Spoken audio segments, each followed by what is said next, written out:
Nasib nahas dialami pasangan suami istri di Jember, Jawa Timur. Sofi 40 tahun bersama istrinya Siani 35 tahun mengalami luka-luka usai diserang babi hutan di Desa Klungkung, Kecamatan Sukorambi pada Kamis 24 April pekan lalu. Pasutri tersebut diseruduk dan digigit babi hutan ketika mereka sedang asyik mandi bareng di sungai Desa Klungkung. Mengutip surya.co.id pada Rabu 30 April 2025, Kanit Samapta Polsek Sukorambi, Aibda Imron Pradinata mengatakan, pasutri ini mandi pada pukul 8.30 waktu Indonesia Barat di sungai dekat hutan. Menurut Imron, di atas kebun ada hutan, sehingga babi hutan ketika turun langsung menyerang Siani beserta suaminya. Ia melanjutkan ketika diserang oleh hewan liar itu, pasutri tersebut panik dan berteriak minta tolong ke warga sekitar. Tak lama banyak masyarakat yang datang menolong mereka dari amukan babi hutan.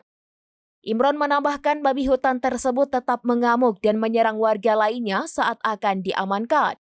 Ketika Sofi memegangi babi itu, justru tangannya digigit. Sementara Siani sendiri sempat diseruduk dan mengalami luka-luka di paha dan kaki.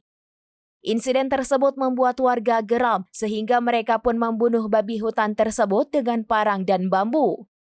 Menurut pengakuan Imron, ukuran babi hutan itu cukup besar, panjangnya sekitar 1 meter, sementara tingginya 50 cm dan sudah memiliki taring. Selanjutnya warga membawa pasutri yang luka-luka tersebut ke Puskesmas Sukorambi untuk penanganan medis. Usai penanganan medis awal, pasutri itu pun dirujuk ke Rumah Sakit Citra Husada Jember untuk perawatan lebih lanjut dan keadaan mereka dikabarkan sudah membaik. Imron mengatakan besar kemungkinan hewan ini turun mencari makanan dan dulunya sudah sering terjadi.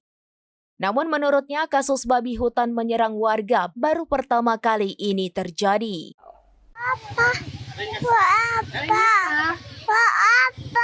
Download Tribun X sekarang.